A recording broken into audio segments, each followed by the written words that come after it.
Hello everyone, welcome to a special video where I will show you the roadmap of all of the work that I have planned. Um, well, I say all of the work. This is just a roadmap for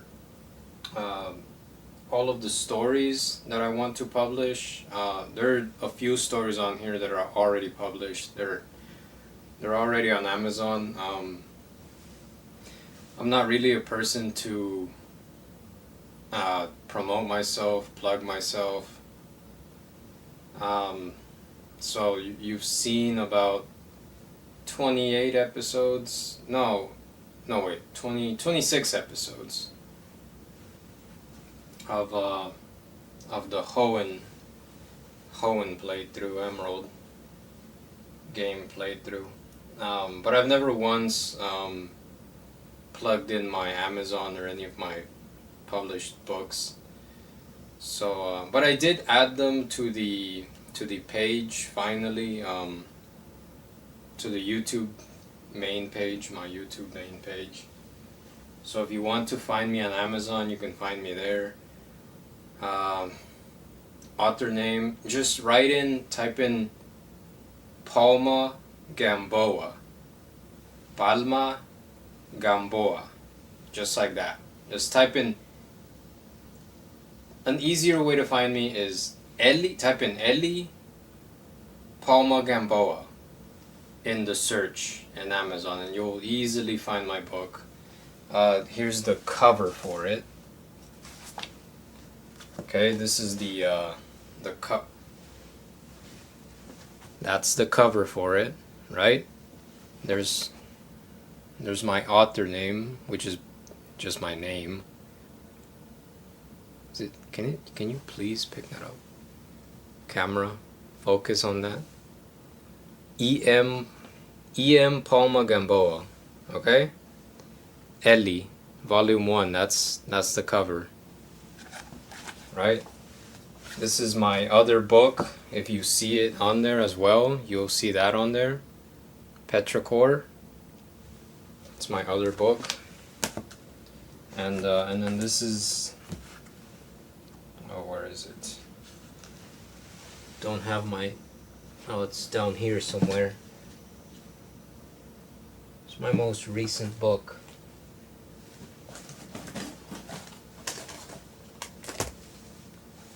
Okay, here it is. This is my most recent book, Fluffy 01 American Expeditions, Volume 1. Art by Sandland. Amazing. Amazing artist. It's really good. Okay. Well, look. Anyways, the back to this roadmap. Okay, so I'm going to write. First, I'm gonna write all of the works. This camera. Okay, even though it's this is the most that I can capture. Okay, it's a very small room. All right. It's only about, I don't know, 10 feet in length from me to all the way over there.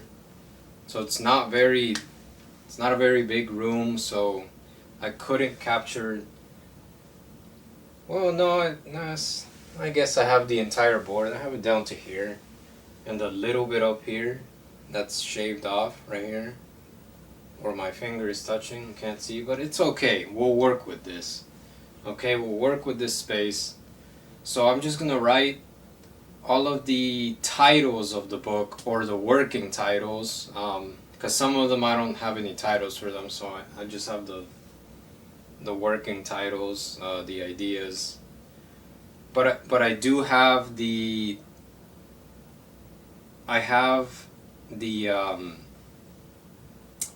I'll explain in a minute, okay? I have the gist of my stories. They're all in my head. It makes sense. So I'll just write the why am I screaming? Why did I write that all ugly? Okay, let me erase that. Let me try to be more decent here.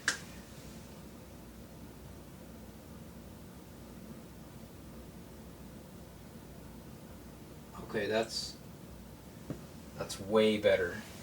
Right? Did you get that? Yeah. There it is. Okay. The camera is so far away.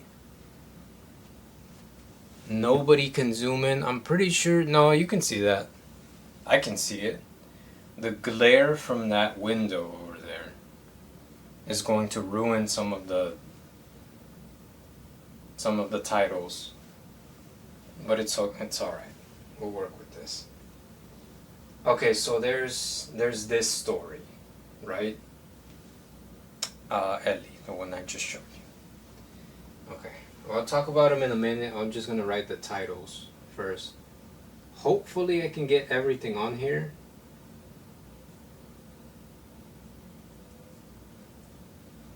Hopefully I write these titles large enough for you to see. Otherwise I'm gonna have to go into editing and zoom in. Or, you know, I could have just done a slideshow of all of this, but why would I do that when this is more fun using this large board? Stop. No scams. Stop it. Okay, so yeah, there's that one.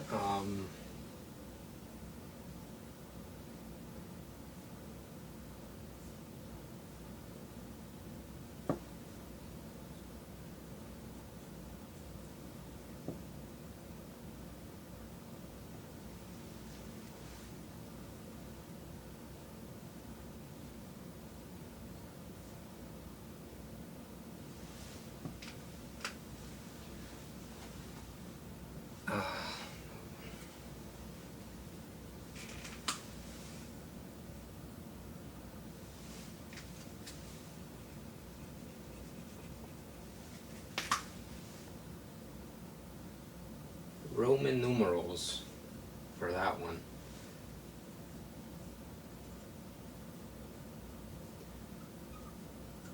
American.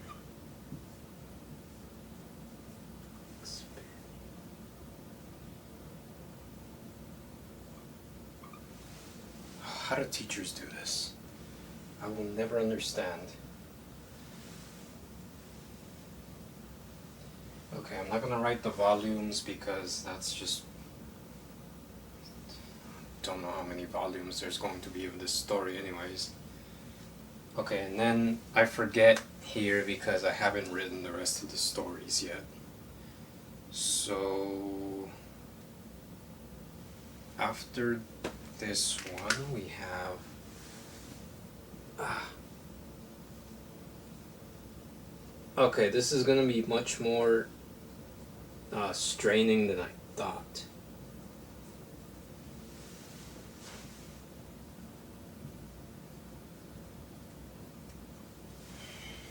Okay, and then okay, and this one is the one where I'm not so sure because I have not gotten to this point. So I don't know if I'm actually going to do this or if I'm just gonna write this for nothing, but we'll see. I think in my head this will make sense. And I think I'm gonna do this. Cause it makes sense in my head.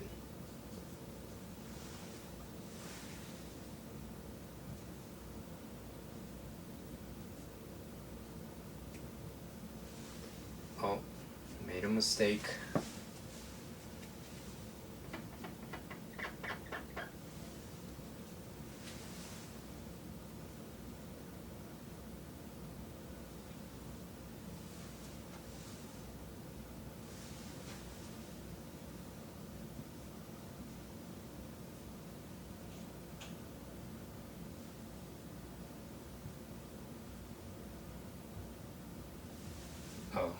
I don't know how to spell utopia.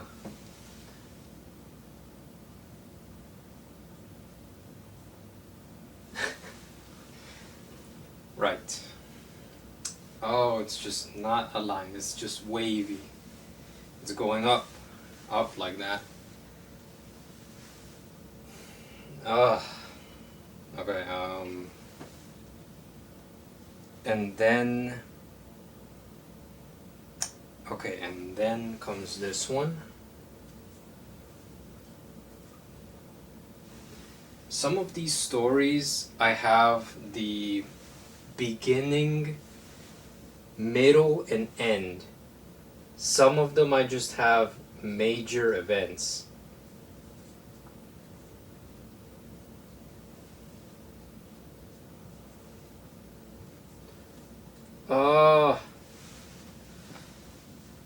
I wrote park again instead of part. Why do I keep writing park?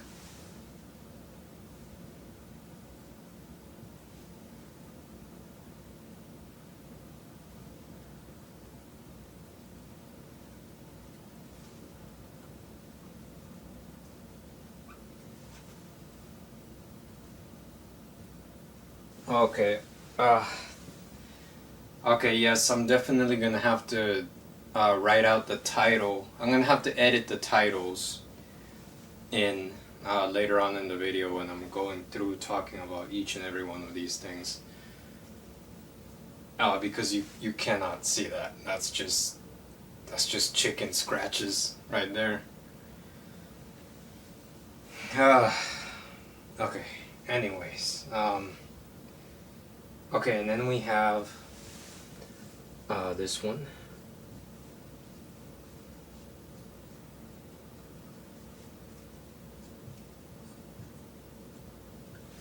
Is there a... Oh no, there's not. I'm gonna have to crouch down.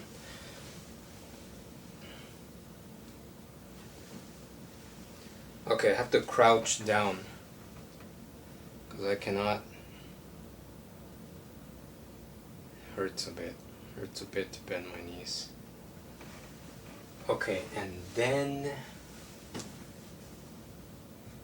the final part of Fluffyville.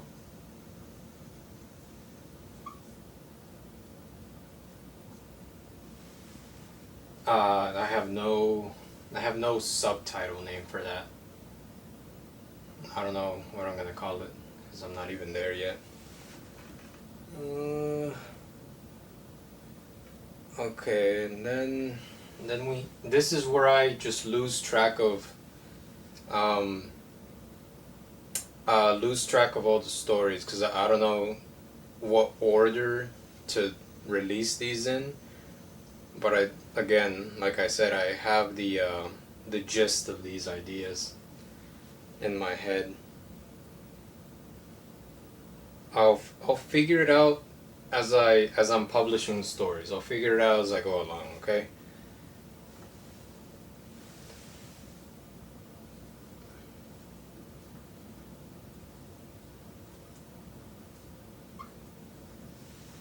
Okay. That's horrible. This one. Not a horrible story, but that's horrible writing right there. Not writing in the story, that like the expo marker on the board is terrible. It's chicken scratches. Okay, this is a working title.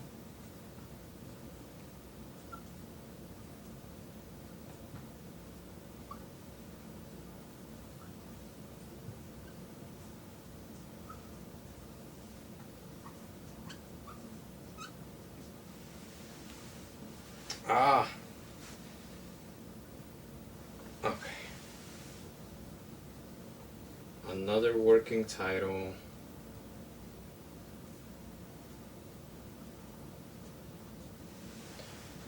Okay. Then we have this one. There's a bit of an order to these titles as I'm writing them down. It goes from the oldest ideas all the way to the more recent ideas that I've had. So yeah. Um,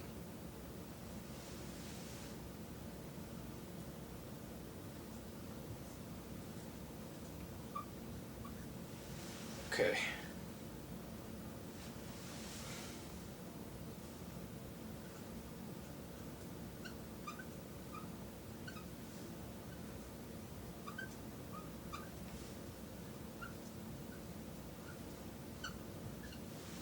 Am I running out of? No, I still have a bunch of room left. Wow. Okay. I have to move my hand lower down to here, I believe. Well, no, I have to. Yeah.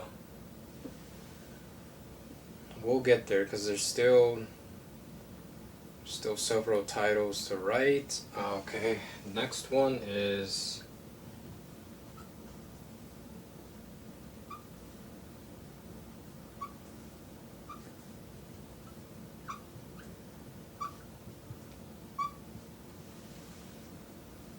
Let's say ghost.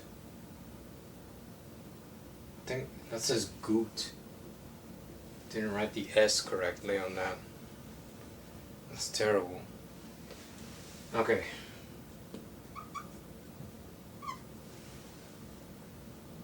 How do you spell bizarro? 2 R's?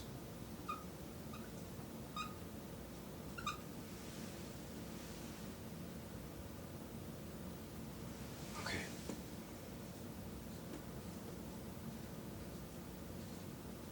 Oh no, I'm running out of. It's running out of ink or whatever.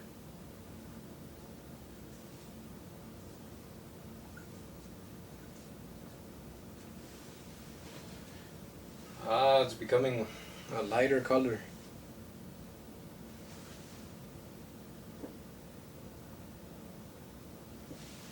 Okay.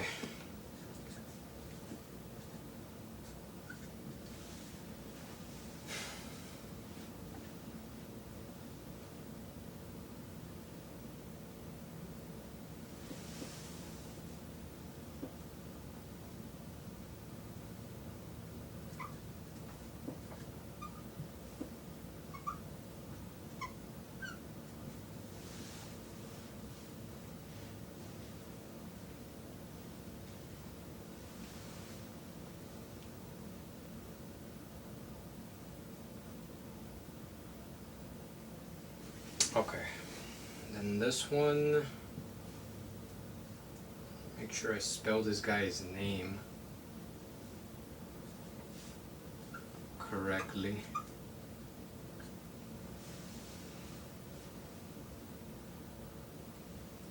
Uh,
yes, we're doing one of those. If you can see the title of that last one that I wrote, yes, I'll get to it. I'll do the explanation and I don't know when. I don't know. Some of these will take like 10 minutes to explain. Some of these will take like 2 minutes to explain. Who knows? Even I don't know. So. Okay, and then there's. Okay, this guy.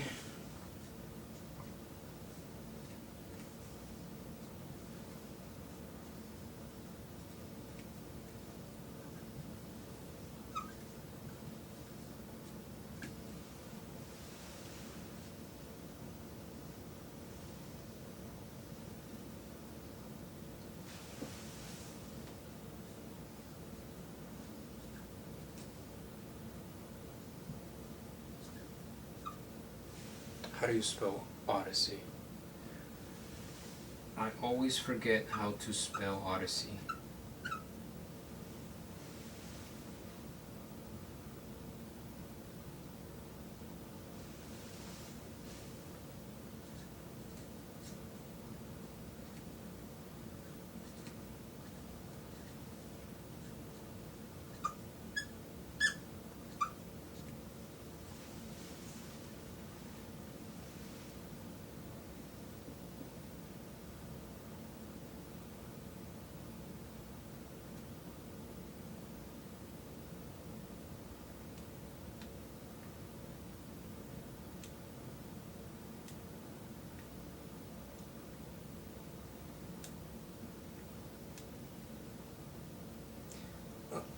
So, some of these, I'm not sure how I'm going to explain them, especially the ones that are the multiple ones, like Fluffyville 2 and 3, without doing any spoilers. Especially this one called Ruby's Odyssey and Unfinished Heaven. I'm not sure. I mean, I can explain Ruby's Odyssey, but Unfinished Heaven is the continuation of Ruby's Odyssey, so I'm not sure how I'm going to explain that without spoiling anything.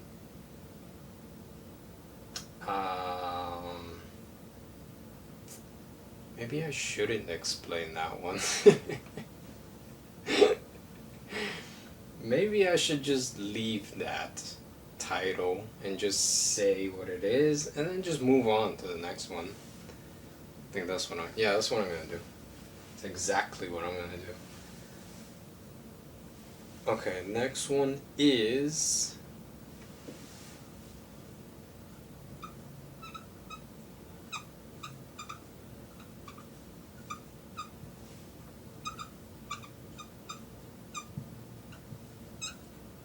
okay, this is where my writing starts to become somewhat chaotic because I'm writing so low and my hand is like this.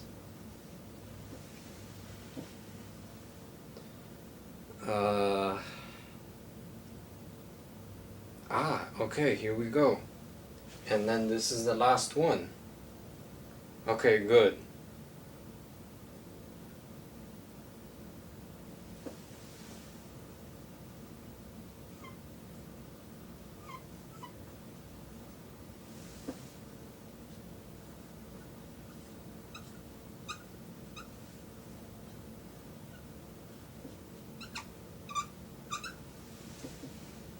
Oh, that's horrible. Can't even understand any of that. Okay,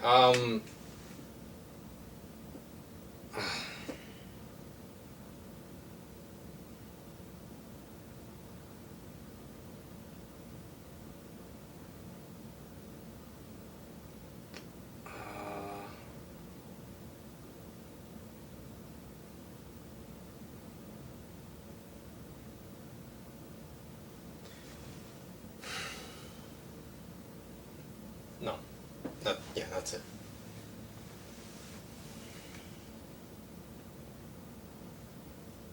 Okay, so it's about, I think, I counted about 17 one time. Let's see, 1, 2, 3, 4, 5, 6, 7, 8, 9, 10, 11, 12, 13, 14, 15, 16, 17, 18, 19, 20, 21, 22, 23, 24, 20. Oh, it's 25. Well, okay. I'll just put this over here. How do I... Can I get in front of here? Okay.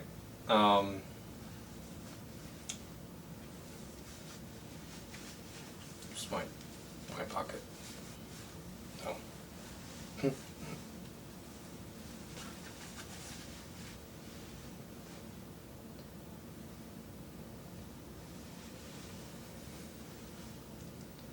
it's better to just stand here. Yeah, yeah. Okay, so let's start off with the first one, right? Ellie. This is already published. Let me just take out a. This is one of the copies for the. This is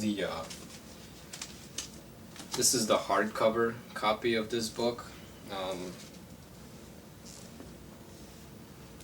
This is the hardcover copy of Ellie. The other one that I showed first was the this one that's right here on the table is that was the one that I published to Amazon back in the end of 2019.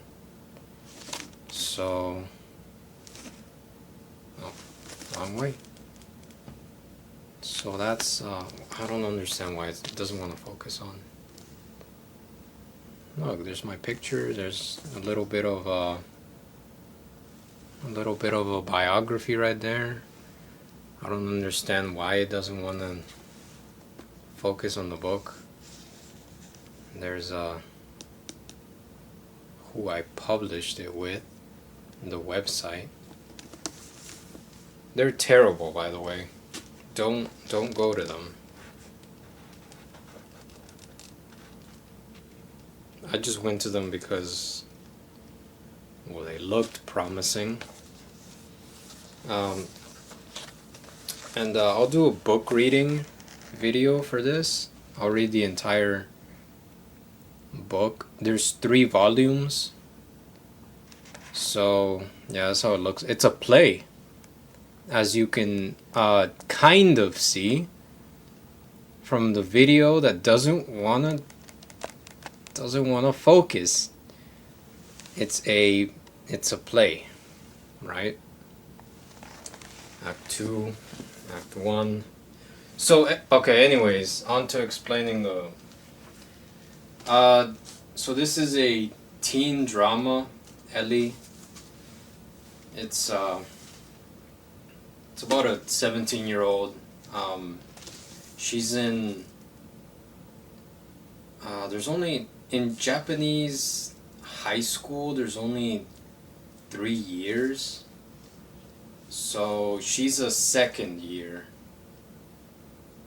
starting off in the story. And obviously as the story progresses she gets to 3rd year, right? There are 3 volumes right now on Shilibri. I only have. Now I can't show you the covers of these books because I think they're copyrighted images. So I'm just gonna show you that there's 3 volumes here. Oh, try not to. Okay.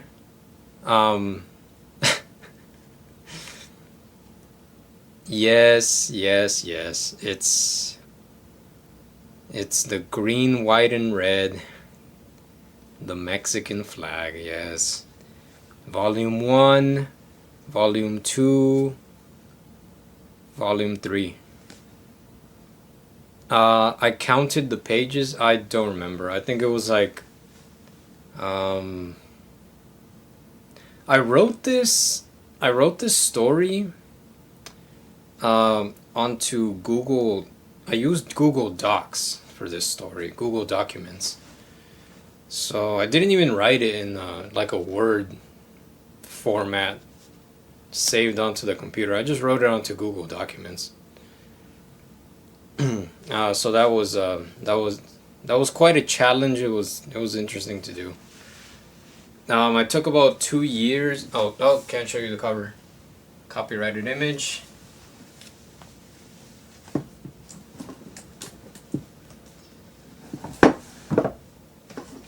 I say it's a copyrighted image because I just found the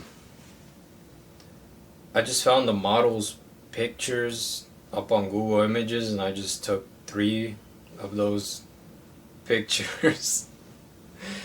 And I uploaded that as the cover onto Amazon. Okay, no judging. Alright, it was my first time publishing a book. Okay. Later on I decided I cannot use some random model's cover without her consent. The pictures, so I commissioned an artist over on Fiverr.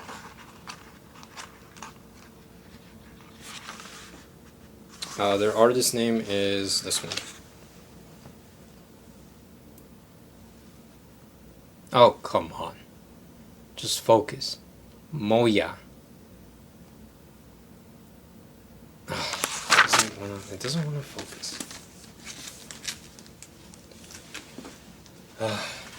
Anyways, yeah, it's about, the story is a teen drama. It's about a 17-year-old Japanese high school student named Eli Eguchi, who, she like sets up an IRL meeting with 5 other people as well, 5 other, kids that are around her age, and they just hang out, like they just hit it off right off the bat when they hang out at this restaurant, right, at this cafe, and yeah, it's just about them, and it's there's a lot of there's jokes in there. There's a bit of drama. There's more characters than just those. I honestly, than those 6. So there's her, the main character, Ellie, and then her 5 other main characters as well. The ones she invites to the IRL meeting. And yeah, it's just the story about her. If you're interested in just a sort of light-hearted story, kind of like I don't want to say it's similar to this one here, but it's kind of like this one. Like if you liked this one, I suppose you'll like Ellie. I don't know. It just depends on your taste, And look, I explain it in the beginning. There's an excerpt, right? Where is it?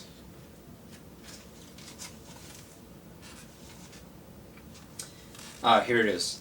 Ellie was the freshest idea I've had up to February 2019. That's when I first published the book on Amazon. It came about as a result of watching several anime and stories from all genres, but mostly of drama, teenagers, school kids, and romances. And yeah, it has it has romance in it, obviously being a teen story, teen-based, sort of school life story, It's fun. Okay, in the end, it's fun. So that's the first one. That's already published. You can find that on Amazon. I suppose you can also go to the Shilibri website and find this book on there, but just purchase it. Just go onto Amazon. Just purchase it from there. If you're interested in reading that story. There's also a Kindle version as well for like $3 or $4. I forgot. The second book, I'm gonna put this back now. Okay, the second book,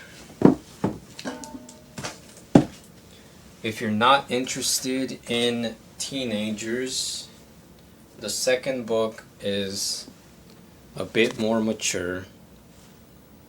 Okay, it's a bit more serious, less jokey jokes. It's petrichor. Oh, by the way, this cover is beautiful. It was made by Dawn, I think her name was. Where is she? Oh, there it is. Dawn Martinez. I found her on Fiverr as well. And I also found this guy on Fiverr. Oh my god, you can't see anything. It says the artist's name is Kaigu. Cannot see that. Okay? Kaigu. He did all of the artwork that you'll see in this book. Ah. Oh, it doesn't pick up. It doesn't do justice. This camera from 2002 or whatever year. By the way, I did all of these. I did these things, these borders here. I went onto Microsoft Word and I put them all in myself. And you know, in the paragraphs, I made them wrap around the words, right? Text. I designed everything. Okay. I don't have anybody working for me other than the artist. So yeah, so there's that book. It's already published. It's also on Amazon. This is only on Amazon, by the way. This one. I don't have it. The only book I have published with Shilibri is the first volume of Ellie. Oh, and oh, did I? I think I remember taking off volume 2 and 3 because they just didn't have any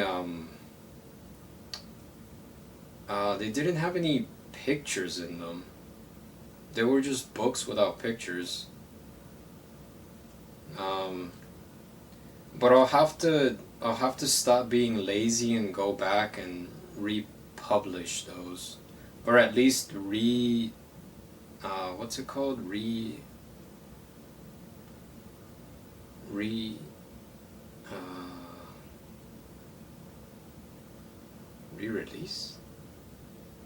No, reactivate. That's the word, reactivate. I'll have to go back and reactivate those so they can be available, at least. So Petrichor, so the full name is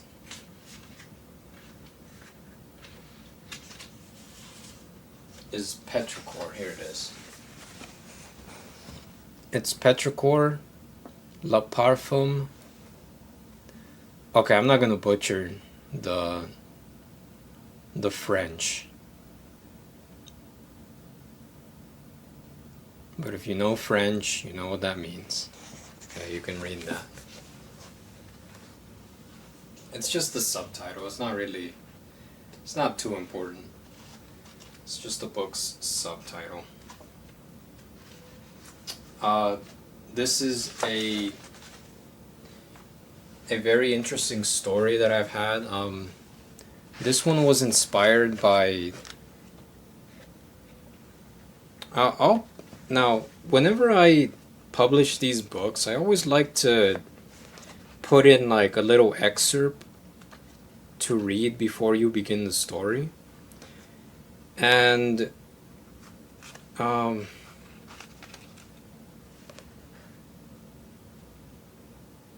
okay. Now that I'm reading my excerpt, see, this is why it's good to write your own excerpts.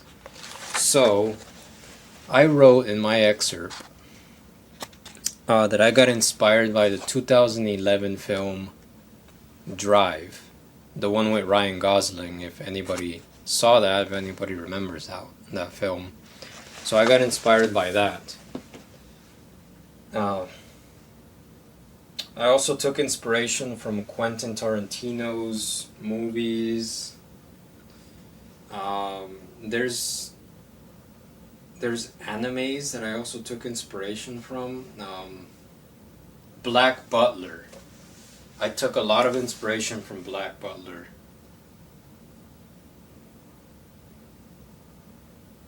Edgar Allan. Well, no, I always take inspiration from Mr. Poe. in my writing. Peaky Blinders. Yes, I remember. I remember that show. That was a huge inspiration for this one. So I always like to tell the reader uh, how I came to the idea of the book. How I came to the story. So it's a crime drama. Um, I based it here because I don't know, I couldn't think of any other place. I was thinking about setting it in New York, but then I decided to just set it here in Atlanta. So it takes place here. The story is basically, it's just like Quentin Tarantino's movies, how he has, sometimes he's got multiple characters that their lives intertwine with each other throughout the story. It's just like that.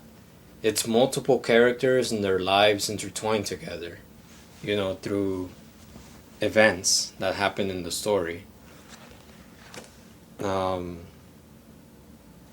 there's about, I think there's about four different there's four different main characters. Ah, yes, here it is. There's Matthew, is it this one? There's Matthew, there's Jake, there's Julia, and then there's Jonathan. So all of their stories sort of, intertwine. And there's more characters as well in there. But those are the main ones. There's these two gangs. There's these two English gangs, and this is where the Peaky Blinders inspiration came from. There's two English gangs. Named Kraft. One of them is Kraft, and then the other one is Graves. So they're at they're two warring gangs that compete for notoriety and all that stuff. It's a crime drama. Sometimes I wonder if I'm actually explaining these stories well enough to make it interesting for people to go on to Amazon and buy them. But anyways, okay, that's what it's about. The excerpts are on Amazon, okay? The next one, that's published, so this is done, right? Ellie has been published. Petrichor is published. I am currently working on this. I'm gonna put a little star by that. That's what I'm currently working on right now. Fluffy 1, American Expeditions. The 1 is the I for the Roman numeral 1. Fluffyville 1, American Expeditions. So right now I just have one volume of it. I'm working on volume 2. I should have left this outside. So here's volume, I already showed you volume 1. This is volume 1. So this is the current, most up-to-date story that I am currently working on. This is volume 1. There's the cover, the art by Sandland. As I said, he's a great artist.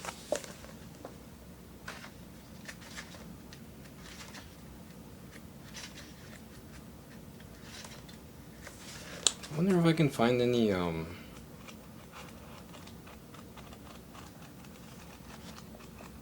no, I can't.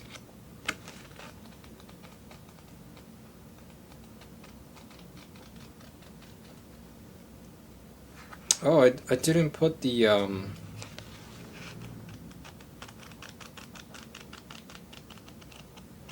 huh, interesting. I didn't put the pictures in there. I wanted to show you the black and white, I'm gonna have to put them overlaid on the video to show you the pictures that Sandland made. I originally wanted this book to be a comic book, but I don't have I'm just not made of money, so I don't have the money to pay this artist. I don't have the money. First of all, I don't have the money to hold him hostage for me for years just to serialize my story into a comic. I'm not made of money, so I can't hold him hostage. And even if I had the money to hold him hostage, it would take a really long time to serialize the entire book into comic book format, you know, because he's just one person, so he works by himself. I don't have a team of artists. I mean, otherwise, yes, I would do it, but I don't. Again, I'm not made of money. I don't have a team of artists working for me. So this is the most that I can do. Okay, I can just get covers, a bit of artwork, print it inside the book, and then release the book as just a fiction book, just a book. This is a space opera. Do I want to say that? No, it's a science fiction. It's half science fiction, half action adventure. Half of the story takes place on Earth, and then the rest of the story takes place not on Earth, in space. So in volume 2, they're already going onto the ship. I can say this, it's not really a spoiler. Volume 2, they're already going onto the ship, and they're going to go to these other different planets, right? And that's all I can say for now without spoiling it. So there's that one. There's science fiction and action adventure. I think I'm just gonna read the excerpt in the back because I do a better job of just reading something. In 1976, a colonial-class ship carrying 151 passengers went missing in space. 20 years later, 2 pods crash land on Earth. One in the snowy, desolate wilds of Siberia, Russia. The other in the harsh, high-altitude desert of Mexico. 2 siblings emerge with no recollection or memory of what happened. What happened 20 years ago on that ship? Where are the rest of the ship's passengers? Fluffyville is a new series from... okay, I'm not going to read that. Anyways. So there's... yeah, it's a science fiction fantasy adventure with plenty of action and a bit of human drama. Oh no, I dropped my own book. Yeah, there's that. So that is what I'm currently working on right now.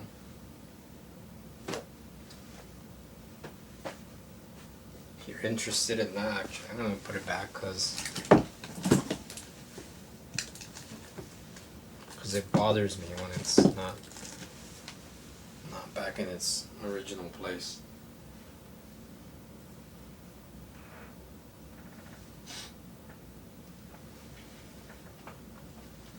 Okay, so where is... I should have a ruler or some kind of pointing stick.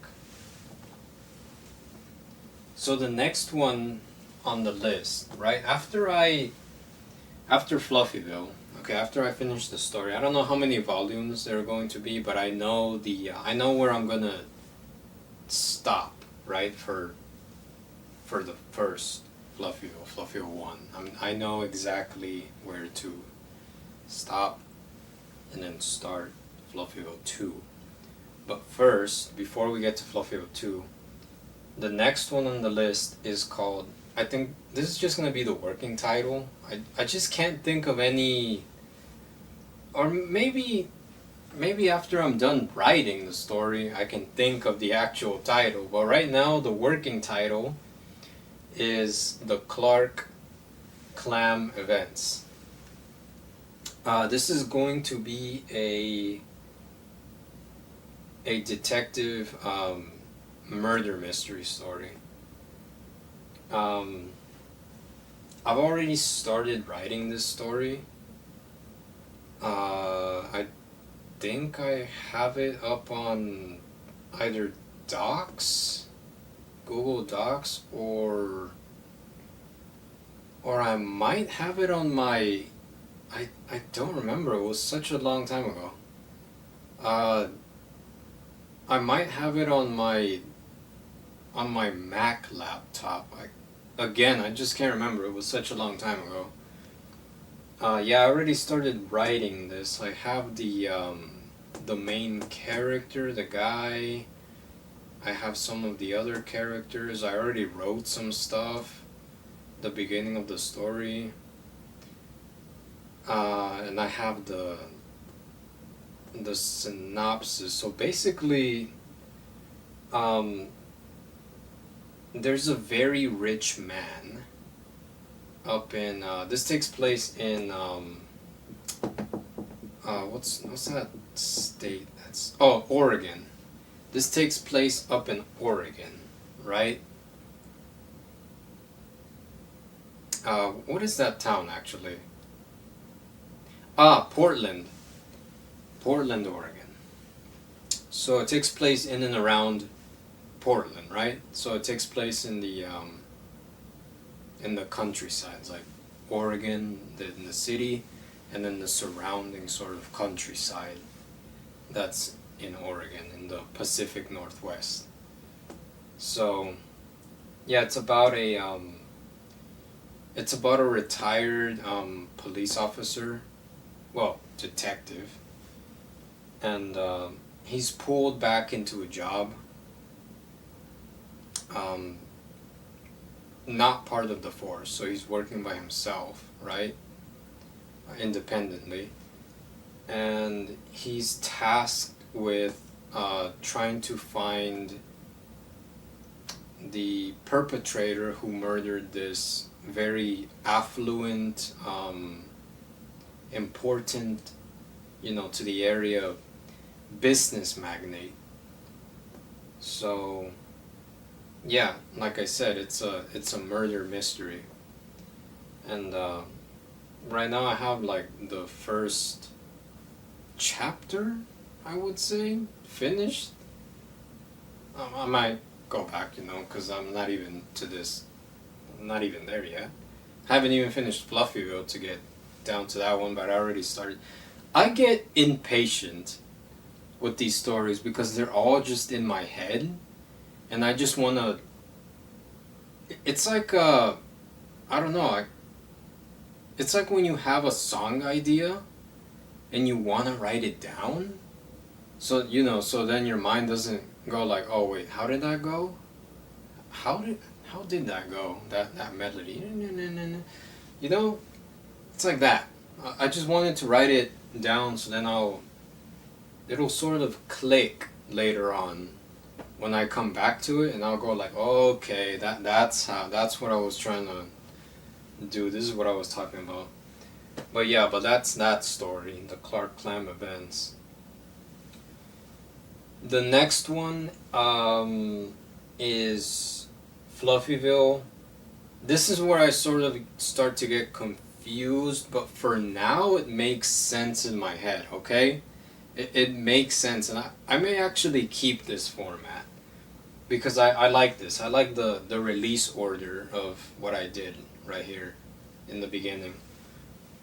after the Clark Climb events, okay, the murder mystery, is Fluffyville Part 2. I mean, Fluffyville 2 Part 1 European Utopia. Okay? That's after the murder mystery, right? This is the continuation of Fluffyville 1 American Expeditions. Fluffyville 2 Part 1 European Utopia. Alright? What can I say without spoiling this? There's a lot of oh, I know. This one is heavily inspired by Grand Theft Auto. Now, if I haven't, no, I don't think I've ever talked about it in the playthrough videos, but I am a massive fan of Rockstar's games. I can actually, maybe I can show you some of the, because they're right here on the shelf. So I think I have the entire, that entire run that they did. From Grand Theft Auto all the way to GTA 5. So I've played all of these games. Here's the box for the Trilogy Collection. This is for the PlayStation 2. So it's got, you know, if you've played this, it's got Grand Theft Auto 3, Vice City. This camera just does not want to focus. It's got Grand Theft Auto 3, Vice City, and San Andreas, right? I even have the ones that I think some people have never even, well, unless you're a massive fan like I am. This one, the double pack, also on the PlayStation 2. These were released for the PSP originally, but they were so popular, I guess, that they decided to release it on consoles. So, Liberty City Stories and Vice City Stories. And I remember them being prequels to... Liberty City Story is a prequel to GTA 3, and then Vice City Story a prequel to Vice City. I think I'm showing these out of order, but it's okay. There's LA Noire, another Rockstar title, murder mystery. I think I got the inspiration for the Clark Climb events from that, LA Noire. Okay, let me grab these two. Oh no, it's falling over. It's falling over. Okay, stay up there. Here's Red Dead Redemption 2. I never played this game that much because, well, starting to get busy later on in life, so never really had the time. Here's Grand Theft Auto 5. Played that, obviously. Played a lot of online. The online back in the day when it came out was so addictive. It just took over my entire life. Here's Max Payne 3. Oh, I love this game. I only did one playthrough of this game, but it's amazing. What a game. What a game. I've never played the original Max Payne. So perhaps, I don't know, perhaps if enough people on Patreon or YouTube ask for it, I might play the original Max Payne. I don't know where, because I don't know what console, or maybe it's got I think it has a PC release. Red Dead Redemption, this is amazing as well. This one comes with the zombie DLC, the Undead Nightmare DLC. Amazing, amazing. And then of course, cannot forget about that one, Grand Theft Auto 4, and the two DLCs, the biker one and the Ballad of Gay Tony. So these are all for the if you've noticed, They're all for the 360 because that's the system that I chose to go with back in the during that PlayStation 3 versus Xbox 360 little war thing that they had going on.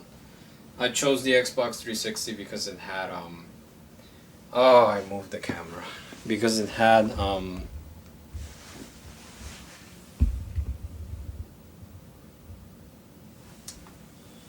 better graphics. Okay, so yeah, it's heavily inspired by Grand Theft Auto and just Rockstar games in general. Fluffy 2 Part 1 European Utopia. Right? That's all I can say about that. This next one is also heavily inspired by Grand Theft Auto. Specifically Grand Theft Auto 5 because it takes place in Los Angeles. And this story also takes place in Los Angeles. Dogs. That's gonna be the title for it. Dogs. Just dogs. This one is obviously a crime drama. Okay, the main character is I wonder if I should say this. The main character is a character that appears here. Yeah, I will say this. She appears here. A she, yes. In Petrichor. Okay? She appears in Petrichor. She is the main character here. She's a side character in Petrichor. She is a main character here in Dogs. She is the main character. That's all I can say about that. It's a crime drama. It's inspired by Grand Theft Auto. What can I say? Yes, there's going to be, obviously inspired by Grand Theft Auto 5, there's going to be heists. Heists. Heists. Can't say that word. But yeah, Dogs. Right? After Dogs comes Fluffyville 2. Oh, I forgot the E in Fluffyville here. Fluffyville 2 Part 2, The Dragon Island Wars. Now this is going to be, there's going to be an overwhelming conclusion in this one. Since Fluffyville 1, ever since Fluffyville 1. So there's going to be an overwhelming conclusion in this one, Fluffyville 2 Part 2, The Dragon Island Wars. The Dragon Islands are a region on a planet, not on Earth, they're on a different planet. And wars, yes, I'm taking it there, I'm taking them to war.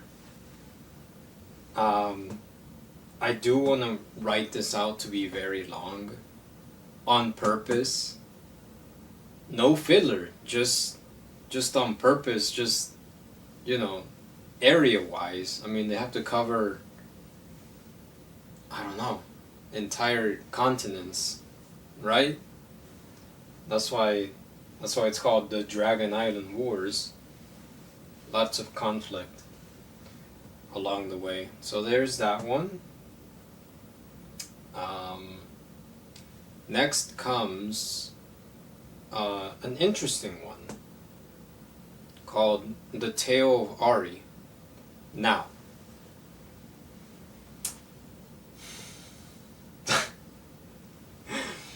I have nothing except maybe 10 different ideas for The Tale of Ari. I couldn't talk about any of these that much, but for this one, I guess I can say a few things. There's going to well, no, not obviously because you don't know. I know. There's going to be the title character, Ari. He's going to be Armenian. Um, I have no idea when this story will take place. I'm gonna have to figure that out later on.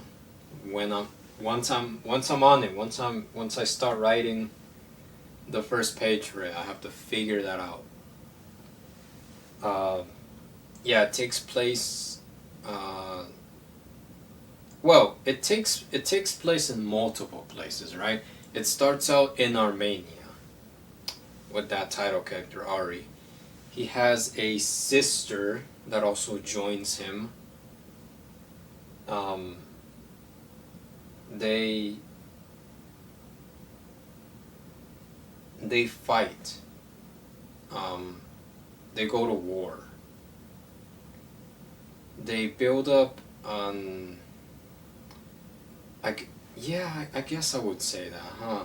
They build up an army, and I'm sorry if I sound sort of not sure about any of this right now because these are all just this is in my head right now, and I'm trying my best to explain, this idea. I see it in my head. I just I just have trouble explaining it into words.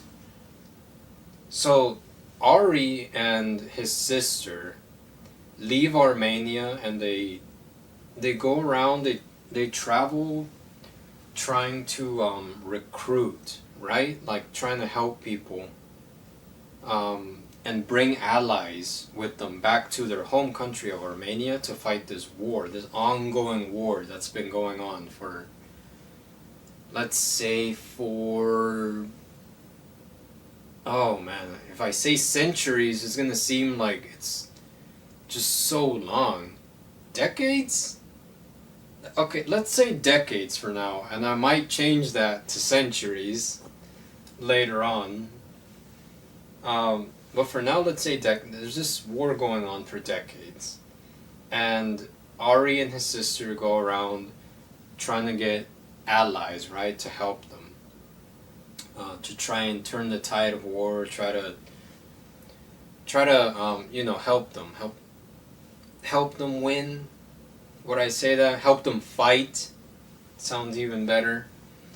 There's gonna be a character named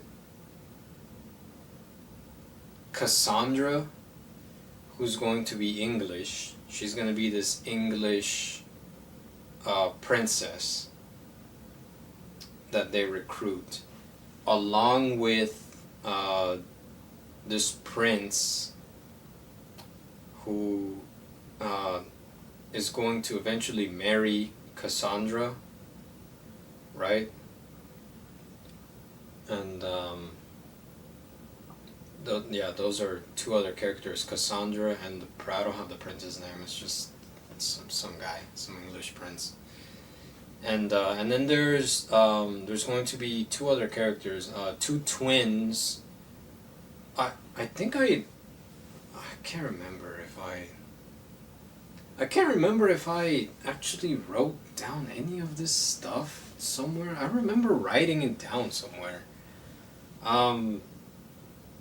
I forgot what country they're from, okay? They're like from some North European country. Swedish? Swedish? Swedish twins. Yeah, because they're blue-eyed, blonde-haired. So they have to be like from one of those Northern European countries up there. I don't know. Again, I'm gonna have to figure that out as I, write this story. This is the Tale of Ari is also going to be. It's going to mirror. Now I want to say this right now so it can make sense. The story that I write, the stories that come after these Fluffyville ones, sort of mirror the feeling of the story. The feeling, the feeling of the type of story that it is. From from the story that comes before it, from the Fluffyville ones. So Fluffyville 1, American Expeditions, it starts out as a mystery, right? Because they're like, they crash, Zach and Zoe, the two main characters in the story, Zach and Zoe crash land on Earth, right, in pods. So their pods are returned from the ship that was lost back in 1976. That ship that was lost. So it starts out like that, as a mystery. It starts out as, okay, well, what happened to the ship? What, why, how are we here? How are the pods sent back to Earth? What about the rest of the crew? What about, where did it go? Where's the ship? What happened to it? That's the mystery, right? In the beginning of Fluffy 1. And then the next one, the Clark Clem Events, is a murder mystery. So you see like the similarity, the theme. I think that's the word, the theme. You see the theme of that reflects back. Fluffy 2 Part 1, European Utopia, is, I said that was heavily inspired by Grand Theft Auto. And Dogs as well, heavily inspired by Grand Theft Auto. They're both crime dramas. They're both going to have that fast, quick sort of Hollywood action that you see, in the movies. Very, very movie, blockbuster sort of thing. That's what you're gonna see, right? That's the theme, right there. Fluffy 2 Part 2, The Dragon Island Wars, and The Tale of Ari share the similarity of them being really long wartime. There's war. That's the theme, the war sort of story odysseys, right? The Tale of Ari, when I was thinking about it, I was inspired by 300, and I just saw 300, and then I immediately got that story into my head, The Tale of Ari. I'm like, oh, I got it. I know. What about this Armenian kid who, like, he and his sister, they're in war, and they go recruit like friends to help them and things like that, and make it really long. And then I started thinking about the Odyssey, the story from Homer, the Odyssey, the Greek story. And I was like, oh no, this is perfect. Oh, that's perfect. That's perfect, because I can make the Tale of Ari. I can try to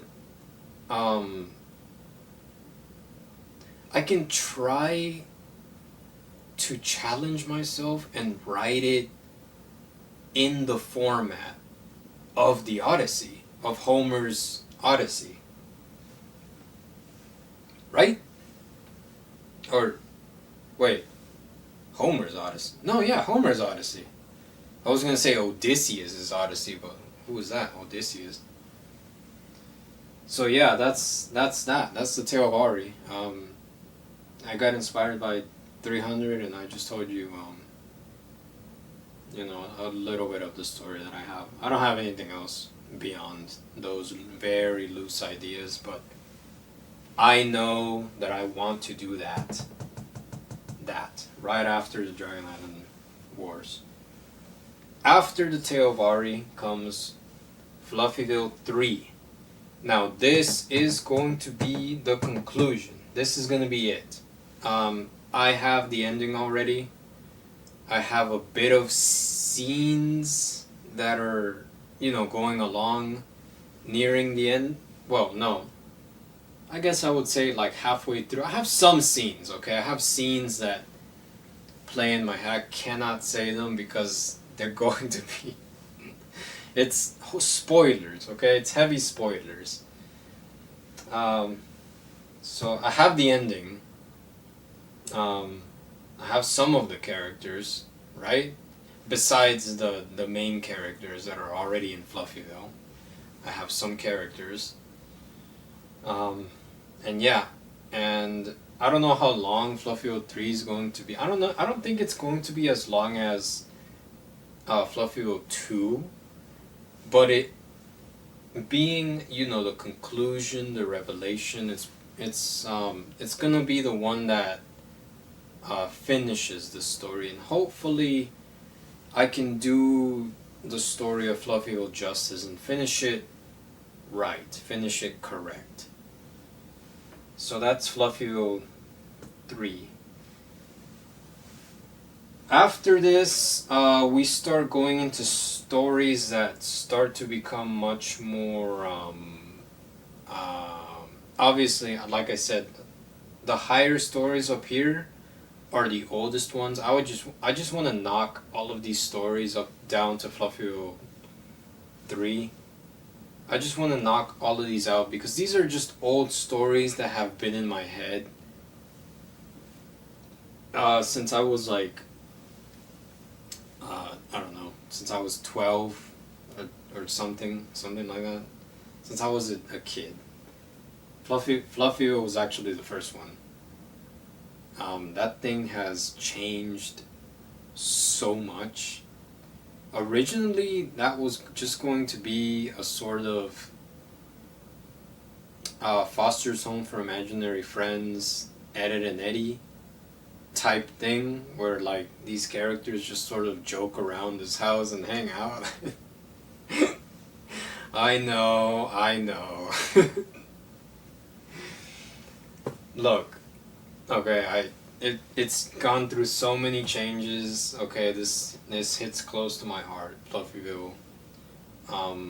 If you don't like the title, I don't know what to say. I cannot choose any other. I just cannot see it being titled anything else besides that, besides Fluffyville. Because if I give it just some generic space title like Zack's Space Odyssey, who's gonna pick up that title? Who's gonna pick up that book? No one. No one's gonna pick that up. So no, none of that. Okay, and then after Fluffyville 3, we start to get into the stories that are sort of they're just really loose ideas. They're even looser ideas than the Tale of Ari. I mean, the Tale of Ari, I just have the gist of it, right? At least I have some of the scenes in my head that I want to do. They're just ingrained in there, by the way. I haven't even written anything down. They're just in there. And then we start to get into the things that I have absolutely no idea, but I do have one sort of line or one idea or one scene for them that I can turn into into a story. Yes, I can turn them into a story. All I need to do is watch a movie, and if it inspires me, if I do really, really like it, it will inspire me to write a story. It will inspire, just like I said that the 2011 movie Drive inspired me to do Petrichor. Just like that. All I need to do is just watch one movie, one TV show, and boom. I have the idea in my head. I don't know how that works, okay? I don't know. My mind just works like that. Right. Enough babbling. The next one, because this thing is going on for Oh man, it's going on for 101 hour and 20 minutes. Really? uh, I don't think I'm gonna have enough disk space. Okay, the next one is mochileando. Mochileando. That's Spanish for backpacking. You can't even see it because the glare from outside is not hitting the board. But it's mochileando, backpacking. This story is going to be a drama about this. Uh, I'm thinking about like this group of sort of early 20-year-olds, like kids basically, early 20-year-olds. They travel, it's their first time coming to the United States. They're coming to America, and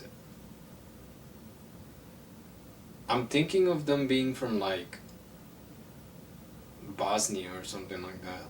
Like some Eastern European country. They're coming here, they don't have much money, they're backpacking, as the title suggests. And one of them gets lost, and then the other one, yeah, I don't know how I'm gonna do that. Like one of them has to get lost, and the other one, uh, you know, finds them, has to go and find them. That's the gist of that. Um, it's a drama. It's more like, what are those? I'm trying to think of this studio name.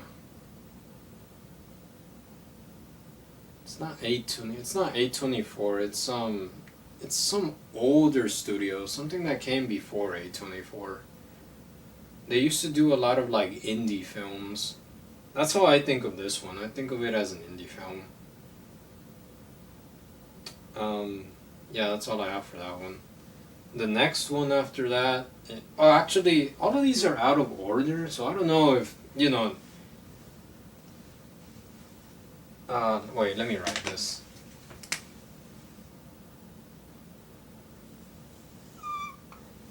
Did it catch that? Oh no, I can't even see it because of the sun's glare. But anyways, I wrote a lot. I put these in a bracket. I drew a bracket from Ellie all the way down to Fluffy 03. That's going to be the exact order that I want to do those stories in. And then starting from Mochileando all the way down to, I suppose, Ruby's Odyssey, all the way down there. I don't know what order to release these stories in. I have no idea. So I might change the order of the ones that aren't in the bracket up here. The ones that are down here, that order is going to change. So I'm just going to have to choose a story from that list to do first, and work it out later on. I'll figure it out. The next one is called, the working title for it is Alien Kid and Farmer Story. This story is about an alien that crash lands in a farmer's field, and the farmer takes him in as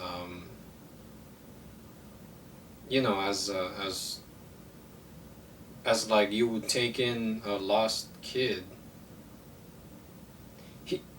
He's kind of freaked out at first, but then he sort of comes to the acceptance that, well, this kid is just, this being is just different from what he is. The alien, I don't know how freaky I should make that. I don't know if I should give this kid green skin Or maybe he just looks like a human kid and he's got two antennae or pointy ears. I I don't know. I just have the gist of it in my head. It makes sense in my head. Um, Again, this is another drama. So yeah, that's all I can say about that.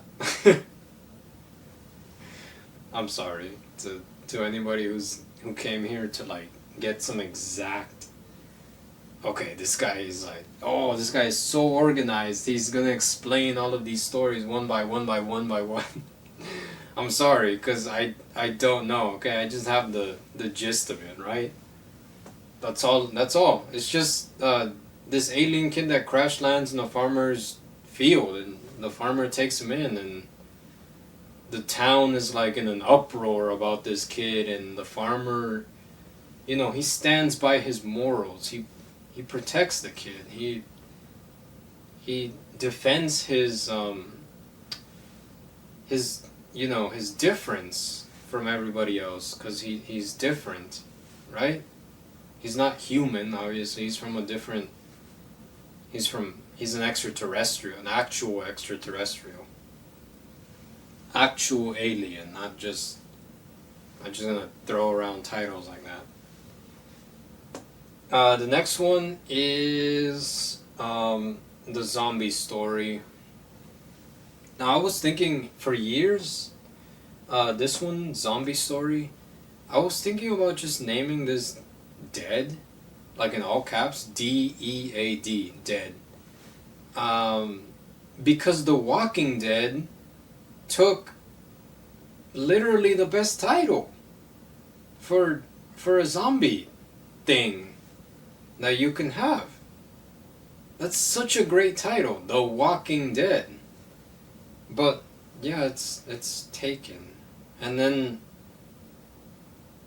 well, no, because George A. Romero, and then Night of the Living Dead, but that's like a classic. You can't take that title. Day of the Dead, taken. Diary of the Dead, taken.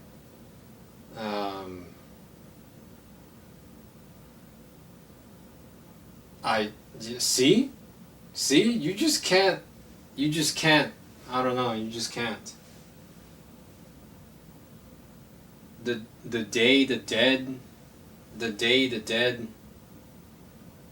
undeaded themselves. The day the dead woke up. No, just no. It just doesn't work. I have no idea what I'm gonna name this story. I think I'm just gonna name it Zombie Story and just be done with it.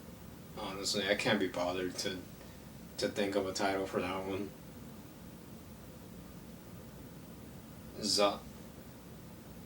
No, no. World War Z. No, no. Anyways, zombie. What it's about? Zombie story. This is going to be about a group of friends of about. I was thinking like 5 or 6 people. They're in New York. And well, no, one of them is in New York because she moved to New York.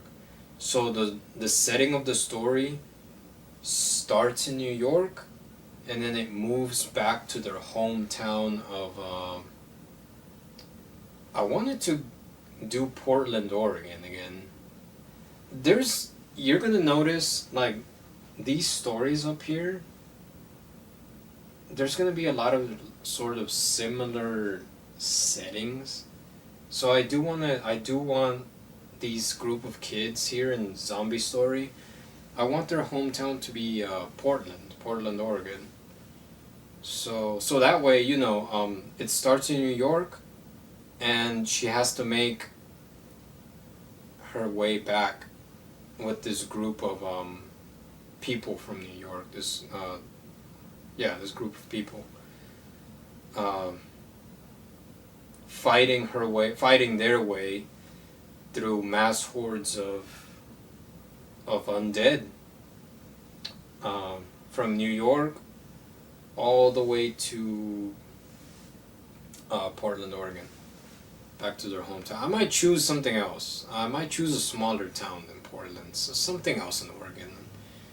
Let's try to, diversify and not have the same settings all the time. Try to choose something different, a different town, something else, other than the things that I've already done.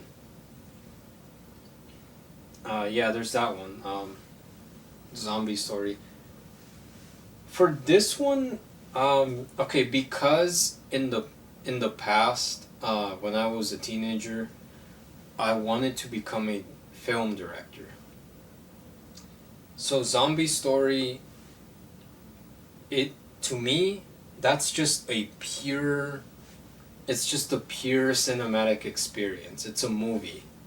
I wasn't even thinking about that as a story, but now that I'm a writer, I have to figure out how to write all that out in book form and story in words.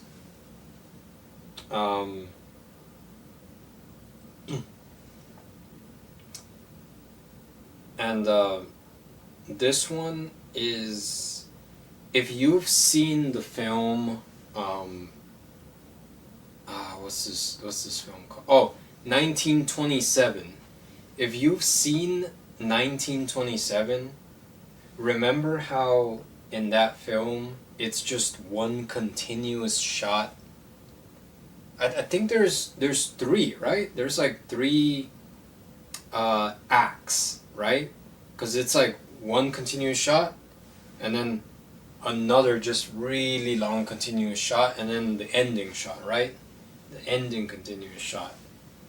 It's about the what is it about? The World War 1927, World War One. Yeah, a soldier in World War One. I'm trying to think of something else that's a continuous shot film. There was another film that's also like one continuous shot. What was it? Can't remember. That's the one that comes to mind, the more freshest one. But imagine that. Imagine a film like, that's one continuous shot like 1927. But it's zombies. But The Walking Dead. Isn't that awesome? Doesn't that sound like a sick idea to do that? Like when I thought of that, I was like, oh man, like no one has done that, huh? Like, cause everybody, okay, there's a bunch of zombie films, right? There's a bunch of zombie video games, bunch of zombie films, zombie TV show, Walking Dead. But no one's ever done like a continuous, like that, like continuous sort of, horror and just chaos and shooting and, dead bodies, well, undead bodies, deading again, being dead again, deading a second time. So that's that one. That's that story. Zombie Story. Very cinematic is how I would describe that. Very cinematic. If it was a movie, oh no, that would be amazing. I don't know if I could. No, I wouldn't direct that because I don't know anything about directing. But you'd have to get a really cool director to do that. Zombie Story. So after that is The Age of Soup. This one is going to be this one actually, I don't know what I got inspired to do this one. But I do have the idea in my head. This one's gonna take place in Los Angeles, the Age of Soup, and the title I got it from I got it from my mom actually because she's always saying like when something is really old, you say it's from El Año del Caldo, which translates into the age of soup. So I just like it. I like this being titled that, the age of soup, and it's a story that's, I want to point out, that's similar to Ellie, but the main character is a kid. They're also in high school, so it's gonna be like a school, high school based story, with these, this time not a group of kids but just one kid, and you know he has friends in high school. There's jokes. I do want to make this a lighthearted comedy, you know, something that's something a little lighter than the rest of these stories, because some of these kind of, I want them to be heavy hitters, so I want to make like a lighthearted story for the age of soup. It's gonna be about yeah, this kid and his high school high school life. This kid is like he's an aspiring writer, so yes, there's a bit of myself in there. It takes place in Los Angeles, so there's yeah, there's the setting that I have to work around. It's gonna have to take place during a certain time, during a certain year, because I want to do something special with the main character later on, later, later on, during these other stories on there. But yeah, there's that. What else can I say about it? The kid he's a fan of coffee. He's not a coffee addict, but he likes coffee, and there's like a Jekyll and Hyde to the main character. When he doesn't drink coffee, he's like all calm and serene and like, and then when he drinks coffee, he gets like erratic. I see it in my head, okay? I see it in my head, the story. But anyways, that's gonna be, oh, and I probably should have said if these stories were gonna be a series or not. The Age of Soup is going to be definitely be a series. The rest of these, Mochileando, Alien Kid, and Zombie Story, those are just gonna be just one, like one story, right? One book, I should say. The Age of Soup is going to be a series, so it's going to be, you know, it's going to be multiple volumes. I don't know how many. I don't I don't want it to be that long, honestly. I just want it to be like maybe like 2 or 3 volumes, and that's about it. Or maybe even shorter than that. Maybe just one book, and it's just like it's because I'm not there. Okay. I'm not writing it out yet. We'll see. We'll see. Okay, we'll see. The viewer, you'll see later on when we get there. When we get to that bridge. The next one is grocery store comedy. This is also another series. This is just self-explanatory. I have an idea for a grocery store comedy. I have some of the characters in my head. I see them. Messing about, joking around with each other, you know, being serious, having conversations. I see them in my head. And it's just the title of, it's a grocery store comedy. Yeah, there's that one. Next is Hiro and the Ghost Girl. I do not think that that's going to be the title for this, but for now, that's the working title for this. Hiro and the Ghost Girl. About grocery store comedy is also the working title, so might title that later something else. So that's just the working title. Hiro and the Ghost Girl is going to be. It's a story that's going to be similar to where is this? Where's the books? I think I put them. Where are the books? I put them somewhere else, I think. Or did I put them in there? Oh, it's Demon Slayer. It's gonna be similar to Demon Slayer. Hiro is going to.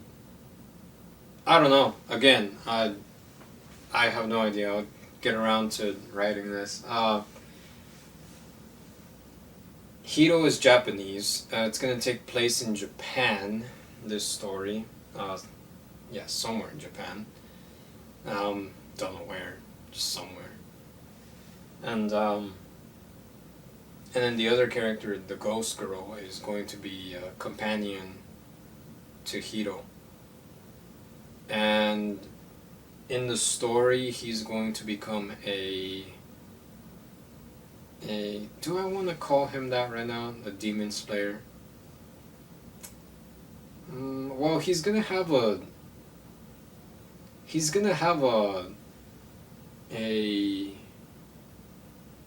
do I want him to have a sword? Because then I'm gonna have to do like a training how to use the sword thing, and Hiro is just sort of like an everyday kid. So why would he have a sword? Why? Why would he know how to wield a sword? You know, it doesn't make any sense. But look, it was inspired by Demon Slayer, right? So there's gonna be, there's gonna be like fantasy demons in this story. The Ghost Girl herself is one of them.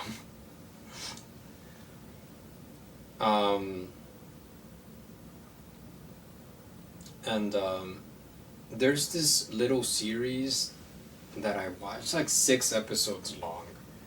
This anime series. It was called Momo, right? Like, was it Momo or Momoko? Anyway, it was about like this girl that goes around putting souls to rest, I think. I can't remember if it's Momoko or something like that. Oh, and now that I said soul, I also got inspired by Soul Eater. I could take some inspiration from Soul Eater as well, right? It's like similar, or maybe it's just like similar no, because I got inspired by Demon Slayer. Similar well, actually, I wasn't even gonna say Demon Slayer because that's like the first thing that I thought of from anime, but it's just an anime inspired idea that I have. Hiro and the Ghost Girl. The main character's name is Hiro, and and there's a love interest to Hiro. I don't know what her name is right now, but she's a shrine maiden, and she does know how to use the sword. And there is an anime that I'm actually remembering right now. It was this girl with a sword that goes around destroying demons. I don't even remember the anime. I'm gonna have to overlay a picture of the anime. Okay, I'm gonna find it and overlay it on this video as I'm talking. You're seeing it right now, probably. and I took inspiration. That's what this story reminds me of. I think that's where I got it from, actually. Some of these stories are just so old, and talking about them right now, it's just bringing back some memories. Anyways, the next one is called Bizarro World. I think that's gonna be the finishing title. That's gonna be the title of it, Bizarro World. Although I am fully aware that there was a comic. I don't know if it's still ongoing. There was a comic that was published on newspapers called Bizarro World, but it's like a political sort of, political esque comic social commentary thing. Uh, but my Bizarro World, my idea is going to be about this group of four 20-something-year-olds that they're living in New York. Okay, yes, same settings, alright? They're living in New York, and during this late night movie watch, right? The four of them decide to the four of them decide to what do they decide to do? They decide to do some kind of ritual, and they do it wrong, and all four of them get sent to hell. All four of them go straight to meet can I even am I allowed to say his name on YouTube? The guy who controls down there, the maybe I should say Hades.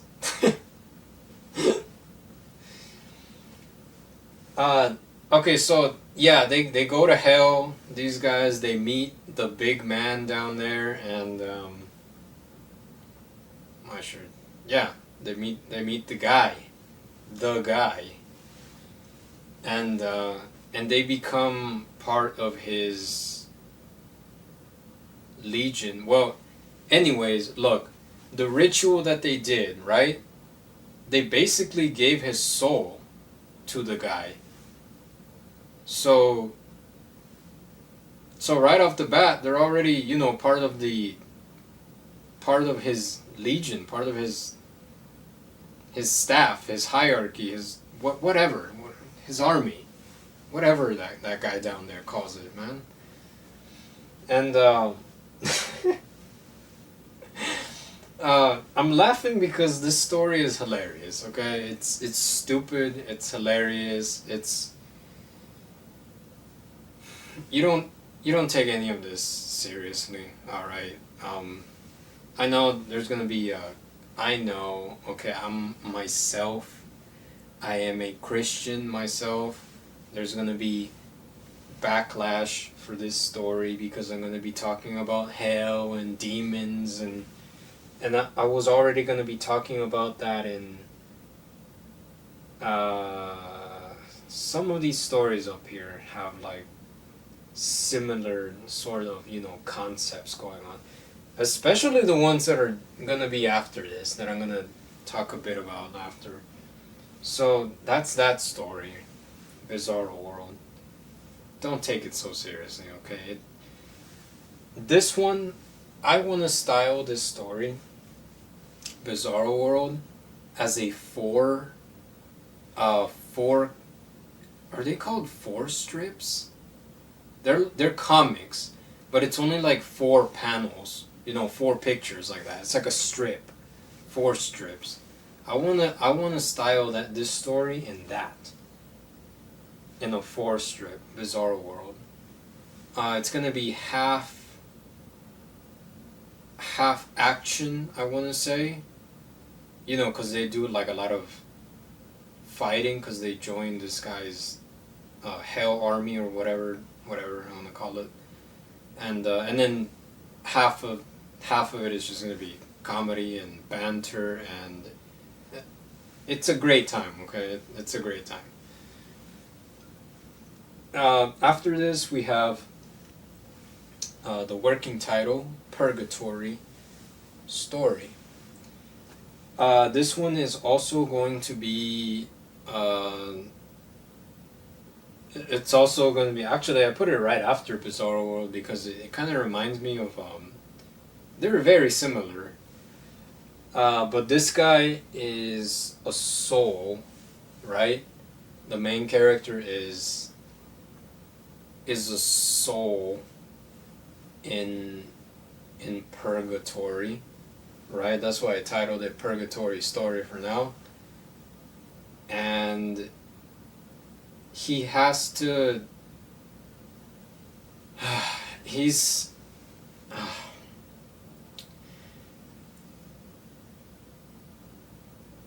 the boss of purgatory sends this guy and all, like, a bunch of other souls, right? But this story is about this guy. He sends him to Earth. You know, he's born as this person, and he has to live his life, right? He has to do good in his life and live it out. And in the first scene, it shows, like, you know, him being born and him living out his life, and then when he's like in this sort of happy marriage, happy life thing, everything is perfect, right? Seemingly all around him. He and I cannot say this because YouTube will, I'm aware of YouTube, okay? I'm aware of its policies.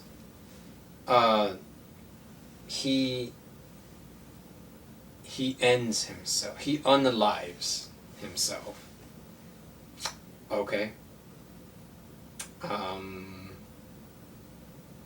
Yeah, he unalives himself. He commits.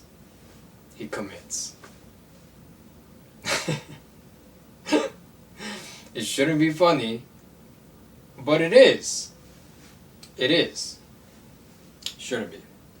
Okay, it's not, but it is.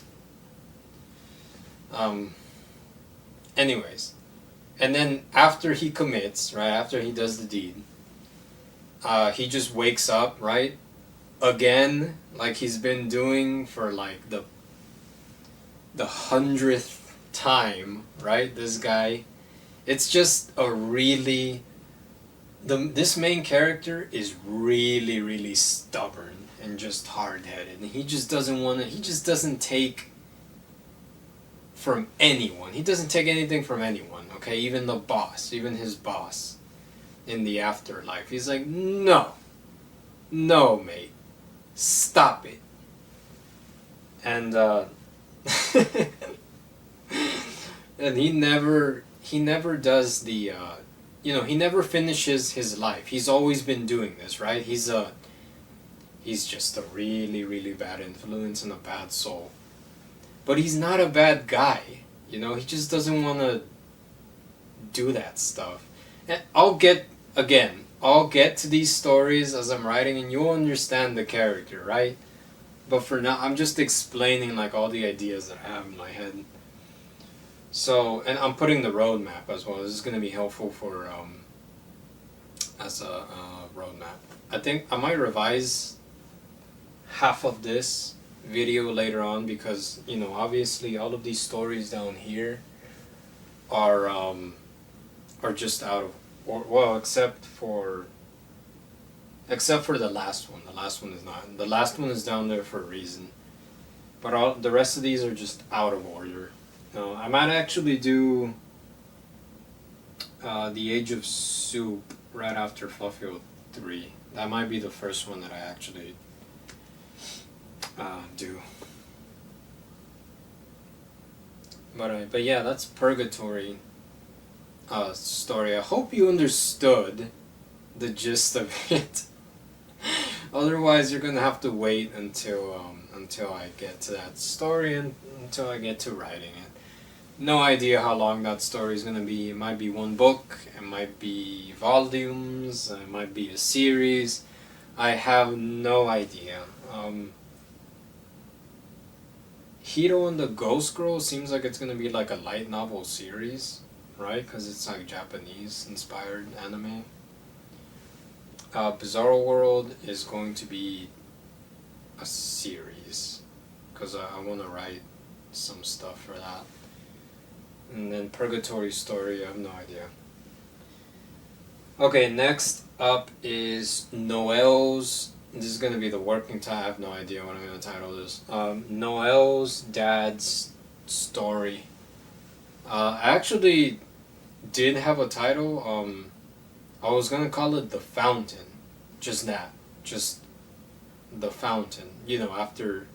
Well, no, okay, you don't know because I'm about to explain it. Noel's Dad's Story. Now, I didn't say this, but in Ellie, one of the other main characters that Ellie invites to the IRL meeting is Noel. Noel, his name is Noel Marsden. And way later on, you know, when I get down here to the real crazy nut jobs in these stories, Noel's dad, I don't know what his name is. I just call him Noel's dad.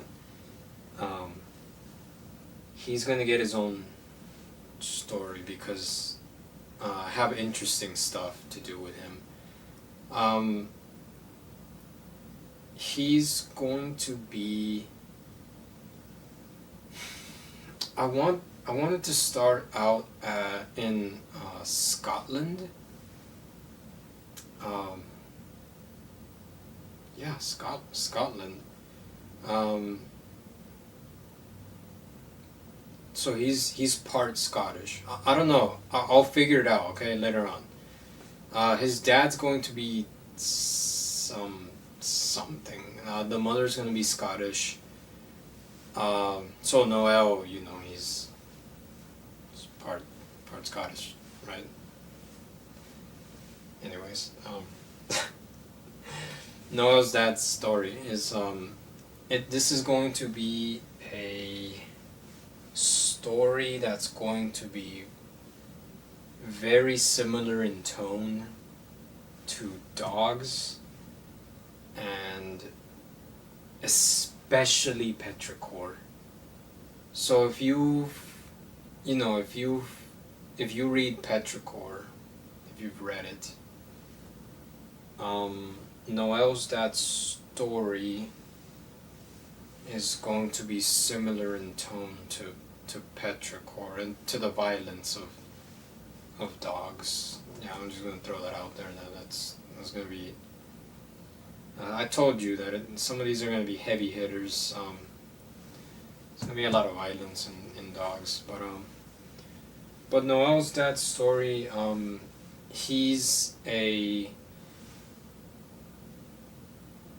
He becomes a necromancer in the story. Noel's dad, he becomes a necromancer, and he spends his life. I don't know how long this is going to be, by the way, but I mean, I just want to do one book.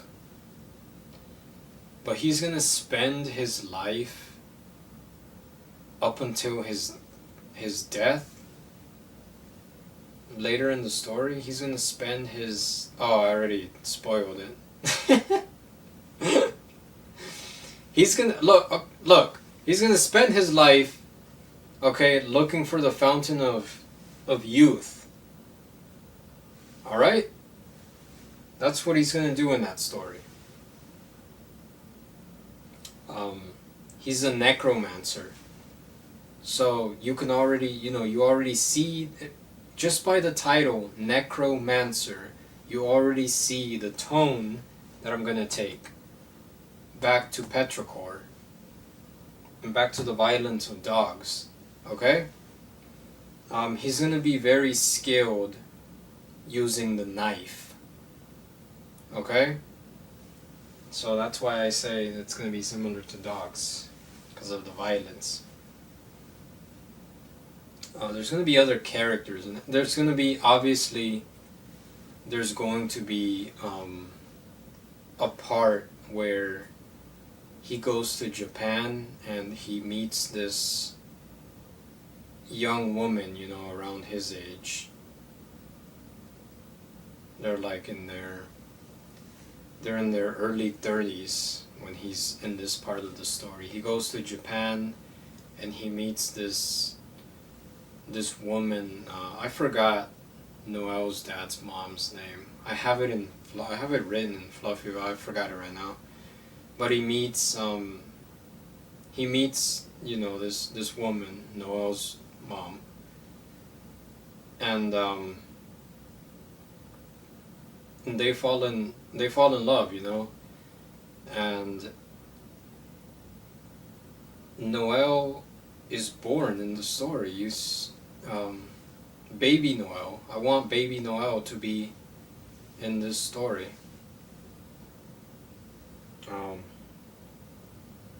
I'll write it out. You know, when I get to it, I'll write out all the details later on. I don't have anything else besides that, the gist of the story. And I already told you, it's no spoiler. Noel's dad does die at the end of the story. You know, because he's not around in Ellie. So yeah, there's that one. After that one is going to be Kin's memoir.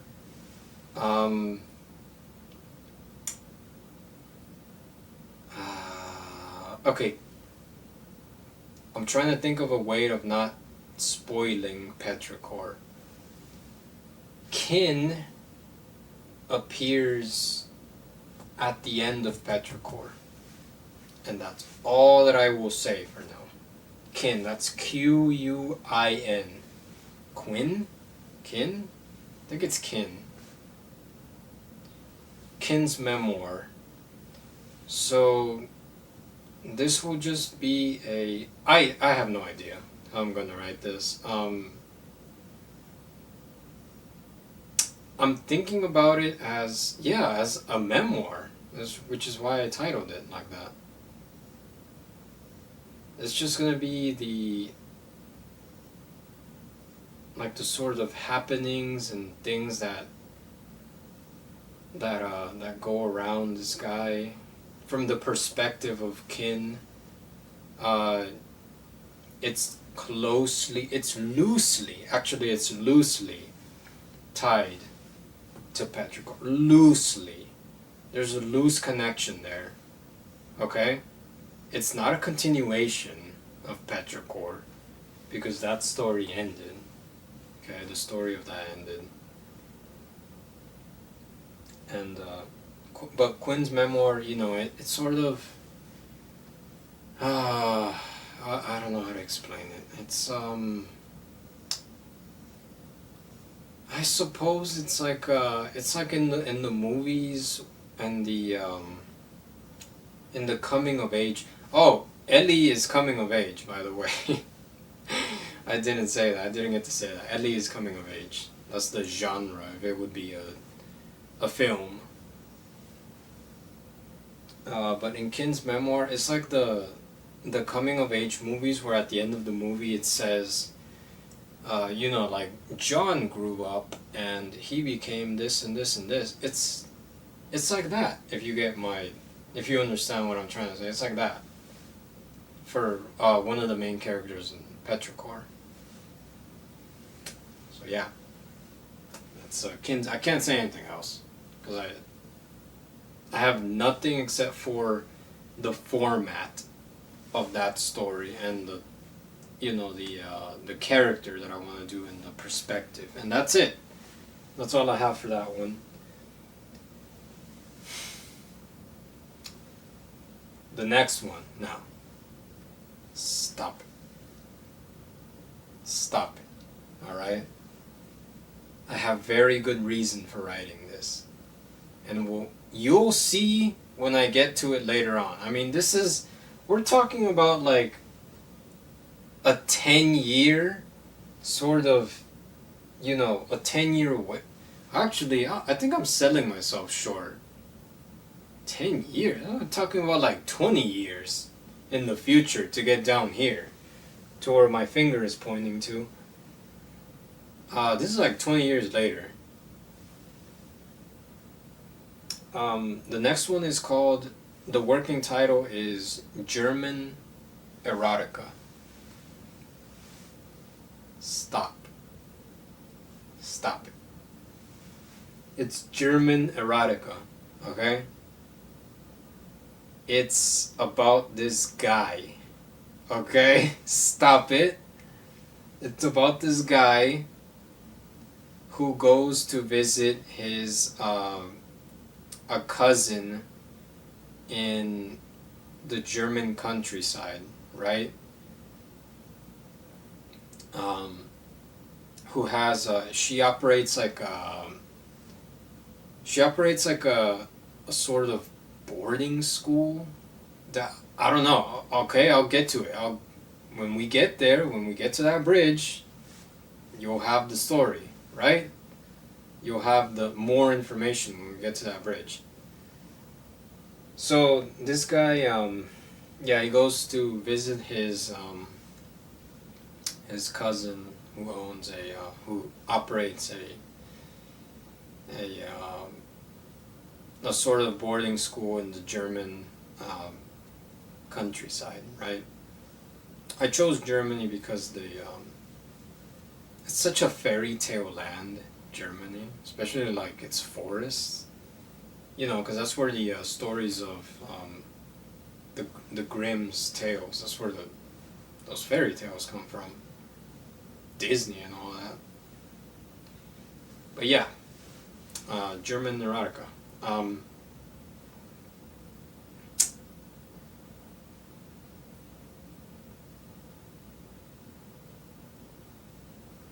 Stop it.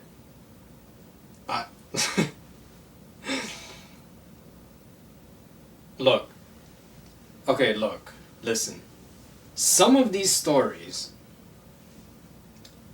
I want to do all types of stories, okay? I want to do all types of stories, right? All different styles, different ways of storytelling. That's why I wanted Fluffyville to be a comic book, because a comic book, okay?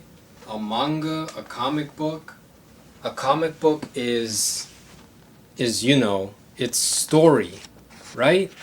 You tell a story through words, story through pictures. It's more pictures than it is words sometimes, right?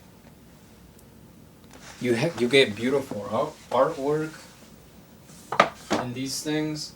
That's why I want to do that. That's why I want to do. That's why I want to do Bizarro World in the comic strip, the 4-strip format. I'm thinking about doing the Tale of Ari in. Did I say this? That I wanted to do the Tale of Ari in Homer's Odyssey style, like I have no idea what they call that. Is it the 4-stanza thing? Is that a thing? The 4. It's like a poem, right? It's a poem. It's like very compacted and like that. Yeah. Play style, right? With Ellie, I've written something as a play. I mean, most of these are just gonna be just regular book format, story format. But some of these I want to get really creative with, like Kin's memoir, for example, right? That it's gonna sound like it's a real memoir from a real living person, but it's not. It's just pure fiction. But I want to do it in that style, right? That's why I want to do the German erotica, because, well, I mean, when else can I do that if I don't have its own story for that? I mean, none of these stories aren't really going to have any of that stuff in it by the time I get down there, so I'll take care of that one down there. I have no idea what that's gonna be about. I think it's just gonna be a drama. That's all I have. That's all I have for now. Just other than the second part of that working title, it's just gonna be a drama about this guy that is trying to find peace with himself in the German countryside or whatever. Look, anyways. ah. Anyways, King Risham's story is the next one. Almost fell over. King Risham's story. You can actually, I think you can watch this right now on Enuri Shi. I started there's a second channel that I started, a second YouTube channel called Enuri Shinyo, and I've already done the beginning of this story. I guess I'll call it chapter 1. I've already done chapter 1. It's a... Yeah, I wanted to do my own like picture animated thing. But it's not animated because I'm not an animator. So it's just still images and the dialogue from the story, and the exposition and descriptions and all that. So King Risham's story, that's up on there on YouTube. I'll put the video. I'll link up the video. I'll put the link up to the video in the description, or I'll try to find a way to put it overlaid on the screen. Or at least a picture, a screenshot of what the video looks like, so you can see the thumbnail. It's horrible, by the way. The pictures in it, okay, it's horrible. I know, yes, I know. But I think the story is good, okay? The story, I believe that it's good. For now. Because obviously we're so far away right now, right? From the top of these stories going all the way down here. We're so far away, so I have a bunch of time to change. I don't know, it might change. Like Fluffy will changed over the years. That's probably gonna change. Anyways, but I have the beginning of that. It's about this king in an ancient... I have no idea when the setting of this story is. It's in ancient times. It's this king that he has this peaceful kingdom, and he's bored with life, and he wants to do something else, so he goes off with this group of with this ragtag group of people, and goes around having adventures and finding treasure hunting and all that, and then the kingdom gets taken over, and it gets attacked, and it turns into a mess, and there's these other characters. There's like the Chinese. There's I want there to be a small Chinese girl who's like a little helper to King Risham, and she's here, and it turns out later on in the story that she ran away from the Chinese kingdom, so the Chinese girl's older sister comes in, and like they're on horseback, and they come in, and like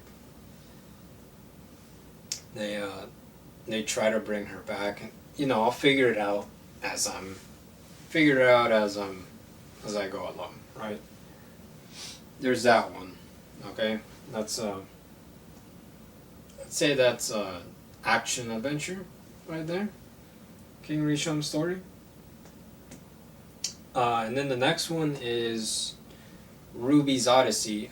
This one was inspired by a mini game in FNAF. What is it called? Security Breach. It's inspired by that little mini game with the princess turning on the lights in Security Breach. I forgot the name of that little mini game. I'll overlay it on the screen. But this one also takes place, Ruby's Odyssey, the title character, Ruby, okay? This story takes place in like ancient times as well. I don't know if it's gonna take place in King Risham's timeline. Don't ask me that right now. I have no idea. It's just gonna take place in old-timey times. And the title character, Ruby, this is her adventure. She finds a sort of... I have it in my head, okay? She finds a rock, okay? A sort of a stone slab, right? It's not big. It's like a small stone slab that's like from here to the floor, which is about like, I think this is like 3 feet, I believe. Yeah, this should be 3 feet. And Ruby interacts with this stone slab, right? And she slips through. This is what I'm imagining. She slips through, right? She doesn't teleport through like some kind of like, it's not a gate or something like a stargate. No, she just touches a stone and sort of slips through. She wakes up in a part of the... She wakes up in some kind of cavern, and she has to find her way out of this cavern. Okay? This is why that mini game inspired me. And oh, okay, I cannot say this next part about the soul lights, the lights from the souls, because it's kind of spoiler for some of these stories, especially the last one. But she has to go around and she has to, find her way out of this this place that she just sort of woke up in, right? And when she slipped through this stone slab thing. I don't know what I'm just saying stone slab because this is how I'm imagining it. It's like it's a sort of slab. I'm sorry. It's a slab. It's a stone slab. Damn it. And and she has to find her way out. The next one, this is gonna come in 2 parts. So Ruby's Odyssey. That's gonna be the title, by the way. Ruby's Odyssey.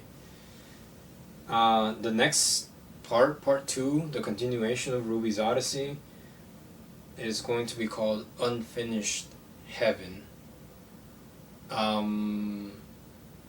I cannot say anything about this right now because, well, I can't say anything about this at all until I publish it to Amazon on publishing day, and then everybody can figure out, That's all I'm going to say, is that it's a continuation to Ruby's Odyssey.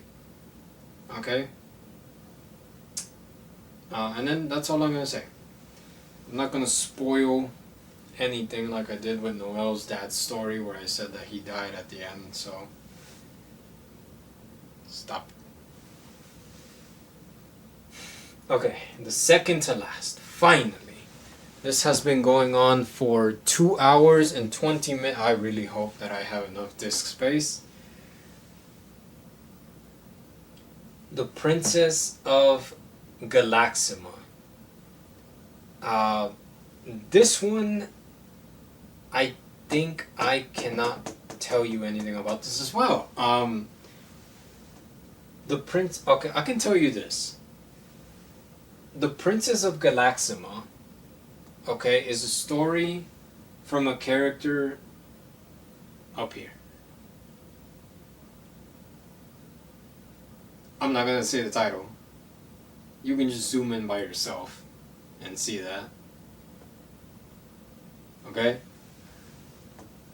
And this one is going to be, I have no idea.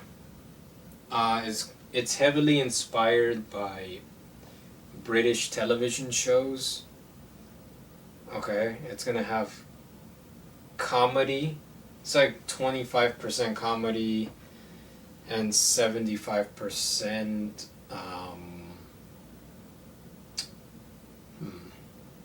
I would say adventure right now. Most of these stories are just adventures and action. No, adventures. No, actually, adventures and dramas is what most of these stories are. Yeah. Yeah, just a bunch of drama. And yeah, that's the Princess of Galaxima. I have no idea. That's like the second to last. That's like one of the most newest ideas that I have. I have no idea other than I know who the title character is.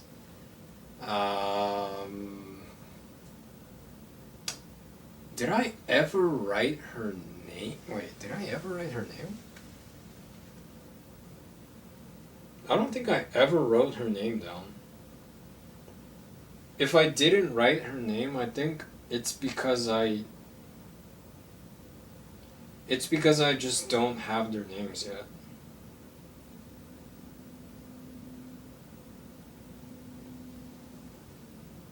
Movies to watch. Movies to watch. It's already 1:40. I've been talking for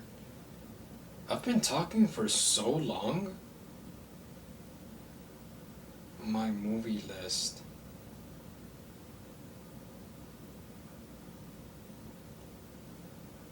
Oh, I do have. But I remember writing it in. Oh look, the Tale of Ari. I've written some of these down, but not all of them. Okay, I don't have her name. The Princess of Galaxima. So I'm gonna have to just. That's the title of her. She is actually, the Princess of Galaxima. That's her title. Right? And that's all I can say. Yeah, it's just 25% comedy, 75% adventure. There you go. And then the last one is the working title for it is The Bigger Picture. The last one. That one.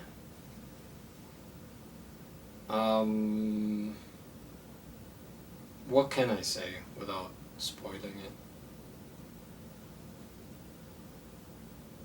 Okay, that one is. Think about it as.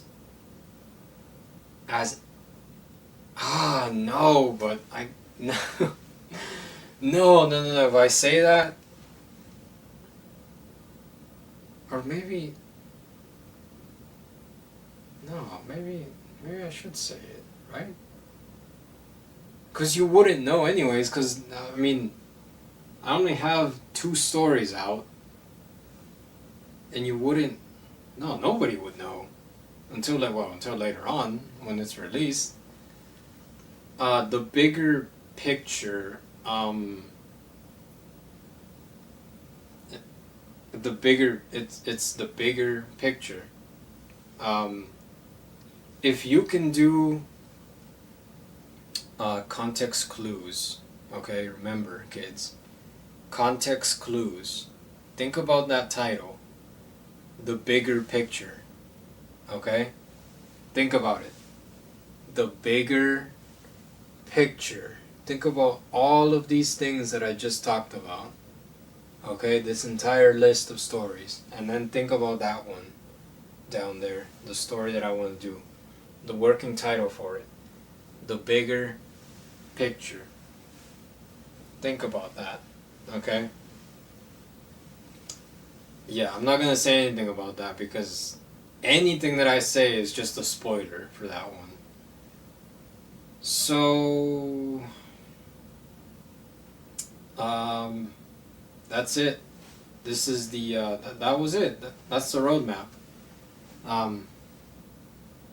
That's all of the ideas. 25, we counted in the beginning. 25 stories that I want to do. They all depend on length and volume. Some of them are short. Some of them are going to be long. Some of them are going to take a really long time. For Fluffyville, this one for Fluffyville, the one that I'm currently working on, I'll be honest with you, I have not written anything for that in a year and a half. So, just to let you know just how long it's going to take to get, down here somewhere, for example, to the maniacs down here, the necromancer and the purgatory guy, bizarro world. But anyways, thank you guys for watching this video, and I wanted to do this so everyone can get an idea, so everybody gets the inner workings, right, of my brain, gets the idea, and you can understand the roadmap here, the list of ideas that I have planned for all the books in the future. So, if you're interested in some of these stories that I talked about in the beginning, Ellie, Petrichor, and the first volume of Fluffyville are all available on Amazon. I'll leave that description. I'll overlay I'll try to overlay these things, and I'll also leave the links in the description. I was gonna say leave the description in the link. Backwards. So backwards. Anyways, thank you guys for watching.